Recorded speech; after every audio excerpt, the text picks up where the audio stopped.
আর এত চুরি করেছেন, তোর তো শুনতেই হবে। বিপুল জনরস। আপনি তো আজকে অভয়ের বাড়িতে যেতে পারতেন ক্ষমা চাইতে। লুটপাট করতে গেছিলেন 10 লাখ টাকা দিয়ে। সেদিন আপনার গাড়িতে কাদা মাখাবে না কি ফুল। প্রথম কথা বলি শুনুন, উনি জেড প্লাস ক্যাটাগরি আমরা উইথড্র করি।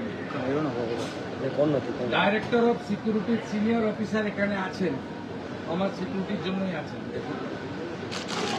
আমি ওনাকে নেমেই জিজ্ঞেস করেছিলাম জি ইজ দেয়ার এনি কমিউনিকেশন। তারা বলেছেন কমিউনিকেশন আমাদের কাছে ছিল না। তবুও আমি টিভি ছবিতে যেটুকু দেখেছি, সিনিয়র পুলিশ ডিসির নেতৃত্বে পুলিশরা তাকে প্রপারলি সাপোর্ট দিয়েছে এবং আমি বিজেপির কোনো পরিচিত মুখকেও দেখিনি, ঝান্ডাকেও দেখিনি। এখন উনি বাড়ির লোক বলছে আমরা ডাকিনি, আমরা উনি যুক্ত হন চাই না। আর উনি বলছেন যে আমি মানে ওই কার্বাইড দিয়ে কাঁঠাল আম পাকানো হয় না, জামাই ষষ্ঠীর আগে বেশি হয়, তা উনি জোর করে ঢুকে চাইছেন যে লকআপে মেরে দিয়েছে, বিজেপি মেরে দিয়েছে, তৃণমূলের সম্পদ। আর বাড়ির লোক বলছে যে আমার তো প্রশাসন পুলিশের উপরে স্যাটিসফাইড, আমরা রহস্য উন্মোচন হোক চাই। লকআপে ছিল সেই অবস্থায় পিটিয়ে মেরেছেন, অসুস্থ, এর বিচার চাই এবং লোকাল সরকার এবং পুলিশই আমাকে বিচার দিতে পারবে, মমতা ব্যানার্জি বিচার দিতে পারবে না, তার বাড়ির লোক বলছে। আর আপনি ওখানে ছুটির দিন একজন লয়ারকে সঙ্গে নিয়ে রাজনীতি করতে গেছেন পুলিশকে না জানিয়ে। পুলিশ তো এত বড় অ্যারেঞ্জমেন্ট করেছে দেখলাম, যেটা তো ওনার পাওয়া। উনি এখন ওই ক্যাটাগরিতে পড়েন কিনা সন্দেহ আছে। না, আমাদের নির্দেশ আছে, প্রাক্তন মুখ্যমন্ত্রী 15 বছর ছিলেন, বয়সও হয়েছে, ওনাকে যতটা সম্ভব পূর্ণ নিরাপত্তা এবং ওনার সম্মান রাখা উচিত।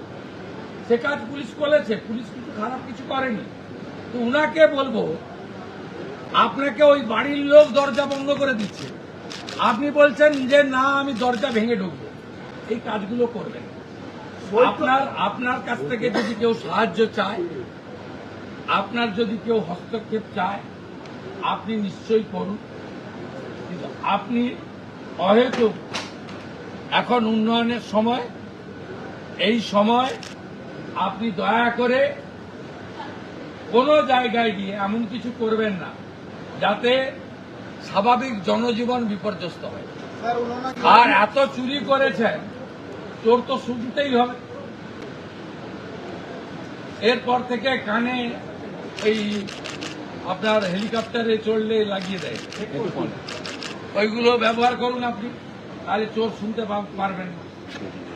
বিজেপির পতাকাও ছিল না, বিজেপির কর্মীরাও ছিল না। এত বিপুল জনরস। আপনি তো আজকে অভয়ের বাড়িতে যেতে পারতেন ক্ষমা চাইতে, গামছা নিয়ে যেতে পারতেন, গলায় গামছা দিয়ে বলতে পারতেন এটার উপর দিয়েই তো গেছেন রত্নাদি ভুল করেছি ক্ষমা করুন। আমার বিশ্বাস তিনি ক্ষমা করে দিতেন, হয়তো বা করতেন কিনা আমি জানি না। তা না করে আপনি ওখানে গেছেন। যেদিন আপনি অভয়াকে